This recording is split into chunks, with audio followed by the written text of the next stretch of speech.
মালবাজারের পর এবার কাটোয়া পুরসভার দিকে নজর রাখবো, কারণ সেখান থেকে যে অভিযোগ উঠে আসছে যে তোলাবাজির অভিযোগে ইতিমধ্যেই কাটোয়া পুরসভার উপপুরপ্রধানকে জিজ্ঞাসাবাদের জন্য নোটিশও পাঠানো হয়েছে।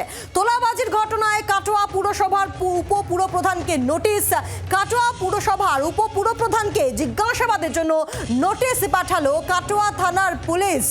তোলাবাজির অভিযোগ আসার পরে এই নোটিশ পাঠানো হয়েছে পুলিশের তরফে। লক্ষিন্দর মণ্ডল তার বাড়িতেই নোটিশ দিয়েছে পুলিশই হয়রানি চলছে এমনটা অভিযোগ করেছেন পাল্টা অভিযুক্তের স্ত্রী। সন্দীপ ঘোষ চৌধুরী রয়েছেন আমাদের সঙ্গে টেলিফোনে প্রতিনিধি। সন্দীপ, পুলিশের নোটিশ আর পাল্টা সরব হচ্ছেন অভিযুক্তের পরিবারের সদস্যরা, ঠিক কি হয়েছে? দেখো, ঘটনাটি ঘটেছে 13 তারিখে। লক্ষিন্দর মণ্ডল যে কাটোয়ার পৌরসভার উপপৌর প্রধান, তার গোডাউন থেকে তার ভাগ্নেকে পুলিশ অ্যারেস্ট করে গত 13 তারিখে।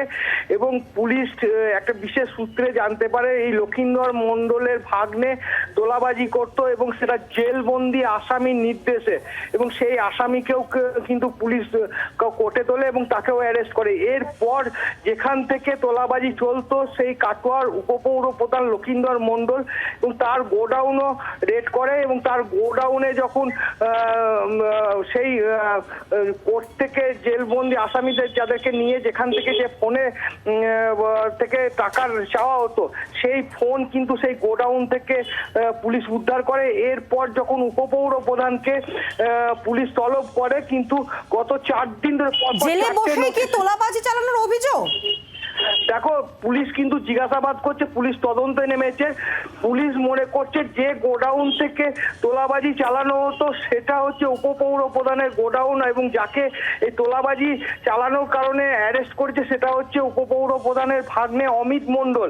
এবং পুলিশ জিজ্ঞাসাবাদের জন্য 4-4টে নোটিশ উপপৌর প্রধানের বাড়িতে পাঠিয়েছে, কিন্তু এখনো অবধি উপপৌর প্রধানের সঙ্গে কোনো রকম যোগাযোগ করা যায়নি। তার ফোনের সুইচ অফ। বাড়ির লোক যেটা জানাচ্ছে যে তিনি চিকিৎসার জন্য বাইরে আছেন, কাটোয়াতে তিনি নেই, তার অবস্থা, শারীরিক অবস্থা খুব খারাপ। পুলিশ শুধু তার মানে উপপৌর প্রধানের স্ত্রী জানাচ্ছে তার স্বামীকে পুলিশ শুধু হ্যারেস করছে। এদিকে পুলিশ কিন্তু যে নোটিশ দিয়ে এসছে সেই নোটিশে 26 তারিখে কাটোয়া থানায় দেখা করার নির্দেশে এই নোটিশে লেখা আছে। অর্থাৎ এই নোটিশে এখনো অবধি কোনো উত্তর দেওয়া হয়নি। ধন্যবাদ, আমাদের সঙ্গে ছিলেন আমাদের প্রতিনিধি। একটা নয়, 4টে নোটিশ দেওয়া হয়েছে কাটোয়া পুরসভার উপপুরপ্রধানকে, যদি এখনো অবধি একটির উত্তর আসেনি এমনটাই জানা যাচ্ছে। আর এই পুরো ঘটনা নিয়ে উপপুরপ্রধানের স্ত্রী শর্মিলা মণ্ডল তিনি আবার বলছেন যে পুলিশই হয়রানি চলছে। শুনবো তার বক্তব্য।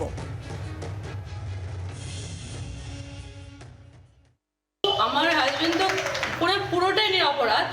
কাটোয়া লোক এখনো না বললো, কিন্তু আগে জানতো। ঠিক আছে, আমার স্বামীকে যে হিসাবে নোটিশটা দেওয়া আসছে, ঠিক আছে, আমার স্বামী লোককে দিয়ে রেখেছে, ঠিক আছে, আজ পর্যন্ত, ঠিক আছে, কিন্তু আমার স্বামীকে মিথ্যা অপবাদ দিয়ে মানে পুলিশি হ্যারাসমেন্ট চলছে বাড়িতে। মানে আমার স্বামী তো অসুস্থ হয়ে পড়েছে, কলকাতায় ভর্তি আছে, আর আমরা বাড়িতে মানে আমাদের ঘুম চলে গেছে।